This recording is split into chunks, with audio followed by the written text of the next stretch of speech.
Hello friends, welcome back. मेरे आज के इस वीडियो में जो टॉपिक मैं आप लोगों के साथ डिस्कस करूंगा, ये टॉपिक है features and importance of principles of management. Plus two business studies का चैप्टर नंबर 2 है प्रिंसिपल्स ऑफ मैनेजमेंट, जिसमें Henri Fayol and F W. Taylor ने अपने अपने थॉट्स हम लोगों के साथ डिस्कस करे हैं कि ऑर्गेनाइजेशन को किस तरीके से इफेक्टिवली एंड एफिशिएंटली रन करना चाहिए। F W. Taylor and Henri Fayol के इन्हीं थॉट्स को हम प्रिंसिपल्स ऑफ मैनेजमेंट के नाम से जानते हैं। इससे पहले कि दोस्तों हम features and importance principles of management के डिटेल में डिस्कस करें, जान लेना जरूरी है कि ये आखिर प्रिंसिपल्स ऑफ मैनेजमेंट है क्या। प्रिंसिपल्स ऑफ मैनेजमेंट, जैसा कि आप अपने सामने देख रहे हैं, ये कुछ सर्टेन गाइडलाइंस हैं जो Henri Fayol and F W. Taylor ने मैनेजर्स को इशू की हैं। अगर मैनेजर्स इन गाइडलाइंस के अकॉर्डिंगली अपनी ऑर्गेनाइजेशन को रन करेंगे तो वो अपनी ऑर्गेनाइजेशन को इफेक्टिवली एंड एफिशिएंटली रन कर पाएंगे। इफेक्टिवली का मतलब है सारा काम टाइम से होगा, और एफिशिएंटली का मतलब है सारा काम बजट और कॉस्ट के अंदर होगा। ये सर्टेन गाइडलाइंस कौन सी हैं, इसका जिक्र मैं हेनरी फ्योल के 14 general principles of management and F W. Taylor की साइंटिफिक प्रिंसिपल्स ऑफ मैनेजमेंट की वीडियो में पहले से ही डिस्कस कर चुका हूं, जिसका लिंक मैं इस वीडियो की डिस्क्रिप्शन बॉक्स में अपडेट कर दूंगा दोस्तों। सो आइए चलिए डिटेल में डिस्कस करते हैं कि ये प्रिंसिपल्स ऑफ मैनेजमेंट के आखिर फीचर्स है क्या। सबसे पहला फीचर है यूनिवर्सल एप्लीकेशन, ऑल परवेसिव। ये प्रिंसिपल्स ऑफ मैनेजमेंट जैसे कि division of work, discipline, equity, ये यूनिवर्सली अप्लाई करते हैं, हर ऑर्गेनाइजेशन में अप्लाई करते हैं, चाहे ऑटोमोबाइल कंपनी हो, बैंकिंग हो, इंश्योरेंस हो। हर किसी ऑर्गेनाइजेशन के अंदर हेनरी फ्योल के 14 general principle and F W. Taylor के 4 scientific principles of management apply करते हैं दोस्तों। कोई भी ऐसी ऑर्गेनाइजेशन नहीं है जहां पे ये प्रिंसिपल्स अप्लाई ना होते हो।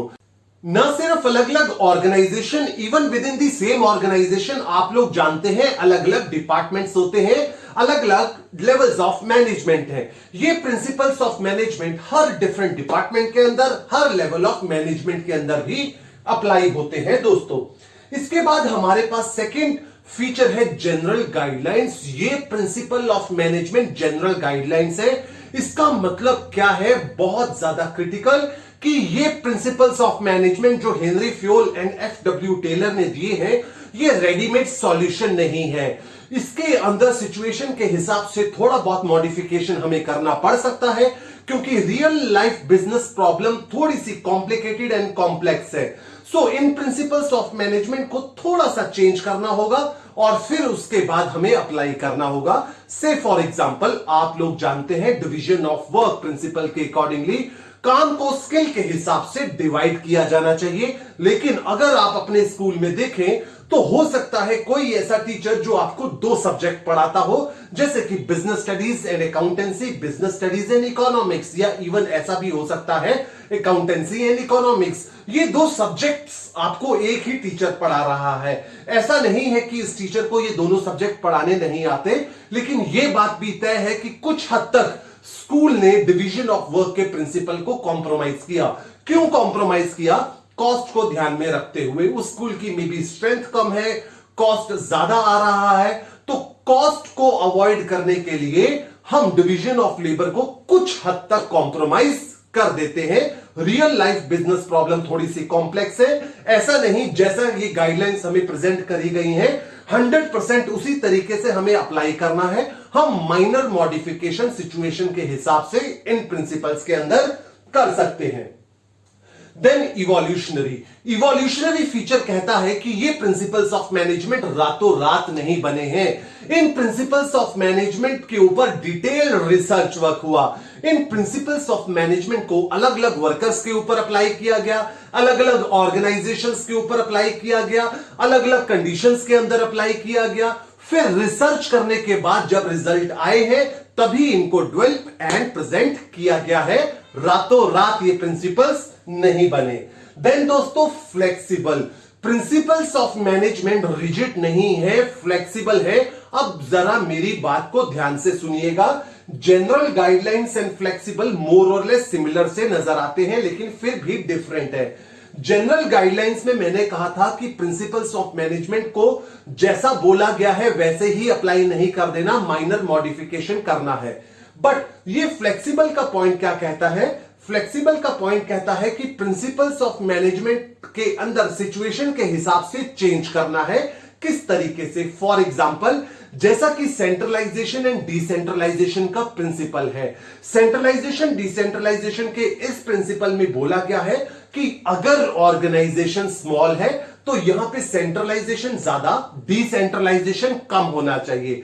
बट यही ऑर्गेनाइजेशन कल को एक्सपैंड हो जाती है तो सेंट्रलाइजेशन की डिग्री को रिड्यूस कर दिया जाए, डिसेंट्रलाइजेशन की डिग्री को बढ़ा दिया जाए, यानी कि सिचुएशन के हिसाब से हमने मॉडिफिकेशन कर लिया है। सिचुएशन के हिसाब से मॉडिफिकेशन तो हमने जनरल गाइडलाइंस में भी किया था, लेकिन जनरल गाइडलाइंस के अंदर जो हमने मॉडिफिकेशन किया वो अप्लाई करते समय किया।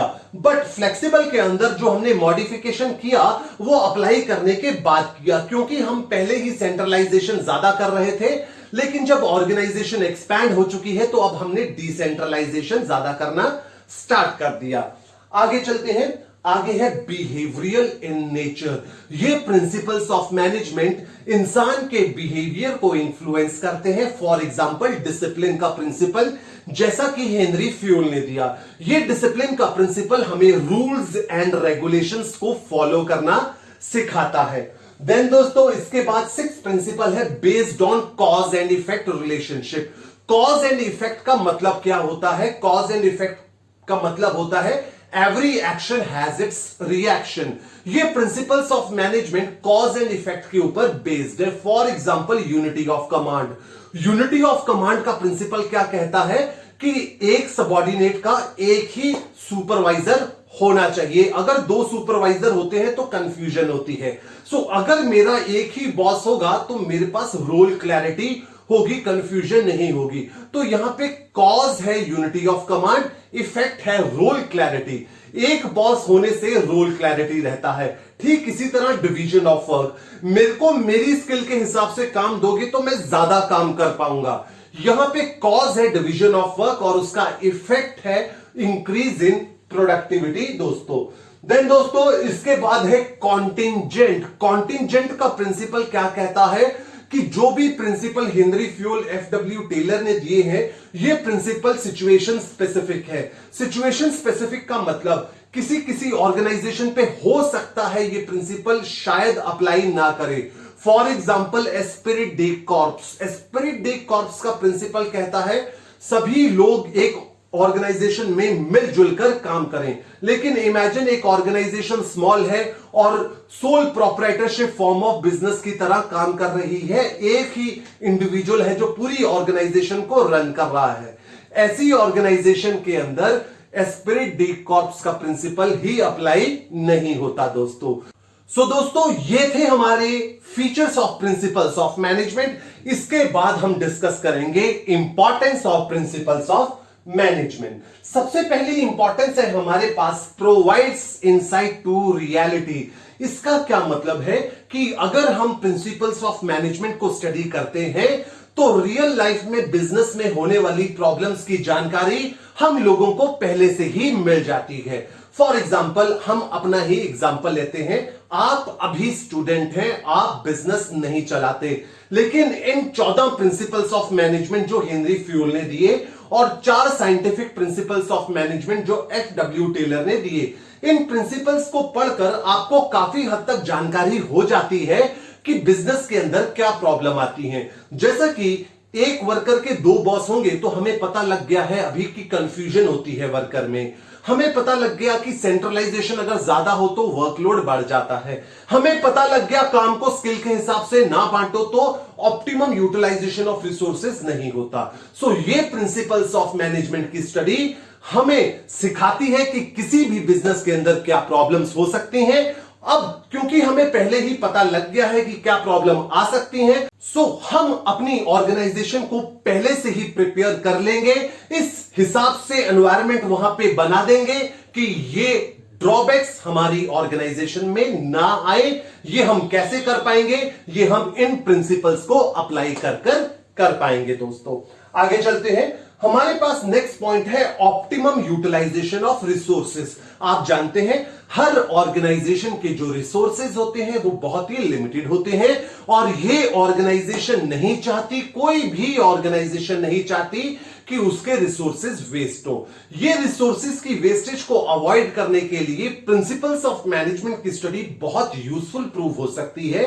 डिवीजन ऑफ वर्क का प्रिंसिपल फॉर एग्जांपल अगर लगाया जाए, वर्कर को उनकी काबिलियत के हिसाब से काम दिया जाए तो वर्कर्स रॉ मटेरियल वेस्ट नहीं करेंगे, पैसा वेस्ट नहीं करेंगे, टाइम वेस्ट नहीं करेंगे।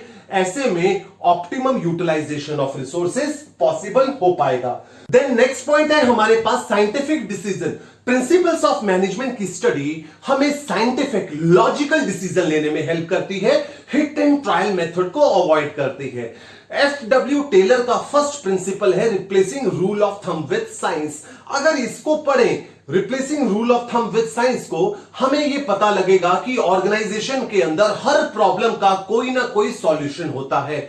हमें रूट कॉज एनालिसिस करने हैं, प्रॉब्लम की जड़ तक जाना है, क्या कारण है प्रॉब्लम का वो समझना है और फिर उस प्रॉब्लम के लिए जो सॉल्यूशन बना है वही सॉल्यूशन अप्लाई करना है, rather than hit and trial को हम अप्लाई करें। देन दोस्तों इसके बाद हमारे पास है फुलफिलमेंट ऑफ सोशल रिस्पॉन्सिबिलिटी। एक ऑर्गेनाइजेशन की बहुत सारी रिस्पॉन्सिबिलिटीज में से एक रिस्पॉन्सिबिलिटी होती है सोशल रिस्पॉन्सिबिलिटी, सोसाइटी के प्रति जिम्मेदारी। ये जो प्रिंसिपल्स ऑफ मैनेजमेंट की स्टडी है ये ऑर्गेनाइजेशन को हेल्प करती है कि वो अपनी सोशल रिस्पॉन्सिबिलिटी निभाए। फॉर एग्जाम्पल फेयर रेम्यूनरेशन का जो प्रिंसिपल हेनरी फ्यूल ने दिया है, अगर फेयर रेम्यूनरेशन का प्रिंसिपल अप्लाई किया जाएगा तो वर्कर की सैलरी इतनी रीजनेबल होगी कि वो अपनी मिनिमम बेसिक नीड्स को पूरा कर पाए, अपने मिनिमम स्टैंडर्ड ऑफ लिविंग को मेंटेन कर पाएंगे। ऐसा करके ऑर्गेनाइजेशन अपनी सोशल रिस्पॉन्सिबिलिटी को फुलफिल कर पाएगी। देन इसके बाद हमारे पास है effective administration. Principles of management की स्टडी ऑर्गेनाइजेशन को बहुत ही ज्यादा इफेक्टिव और असरदार बना देती है। For example unity of command and unity of direction. Unity of command के जरिए जब मेरा एक ही बॉस होगा तो मेरे में कोई भी कंफ्यूजन नहीं होगी, मेरे को पता होगा मुझे क्या काम करना है, रोल क्लैरिटी होगी। यूनिटी ऑफ डायरेक्शन होगा तब भी मेरे में कोई कंफ्यूजन नहीं है, मुझे मालूम है कि ऑर्गेनाइजेशन का गोल क्या है और मुझे ये गोल कैसे अचीव करना है। ऐसे में ऑर्गेनाइजेशन का एडमिनिस्ट्रेशन बहुत ज्यादा असरदार हो जाता है और ऑर्गेनाइजेशन के गोल्स को अचीव करने में बहुत ज्यादा हेल्प मिलती है। इसके बाद नेक्स्ट इंपॉर्टेंस है management training, education and research. ये पॉइंट क्या बताता है? ये पॉइंट ऑर्गेनाइजेशन में वर्कर्स को दी जाने वाली ट्रेनिंग की इंपॉर्टेंस को रिफ्लेक्ट करता है, बल्कि न सिर्फ ट्रेनिंग और रादर डेवलपमेंट की इंपॉर्टेंस को भी रिफ्लेक्ट करता है।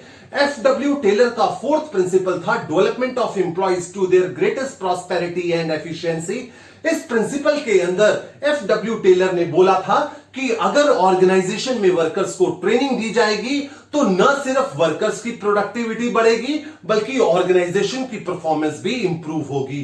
साथ ही ट्रेनिंग के साथ साथ अगर वर्कर्स की डेवलपमेंट भी की जाएगी, उनको नेक्स्ट लेवल के लिए तैयार किया जाएगा तो ऑर्गेनाइजेशन में कंटिन्यूटी बनी रहेगी। बिकॉज अगर हायर डेजिग्नेशन का पर्सन कल को जॉब छोड़कर जाएगा तो लोअर डेजिग्नेशन वाले पर्सन को हम ऊपर प्रमोट कर देंगे। ऐसे में न सिर्फ वर्कर मोटिवेट होंगे बल्कि ऑर्गेनाइजेशन की कंटिन्यूटी भी बनी रहती है, स्टेबिलिटी ऑफ टेन्योर भी ऑर्गेनाइजेशन में डेवलप होता है। So dear friends, that was all about features and importance of principles of management. I hope ये वीडियो आपको पसंद आया होगा और most importantly ये कॉन्सेप्ट भी आपने अंडरस्टैंड किए होंगे। Thank you for watching this video.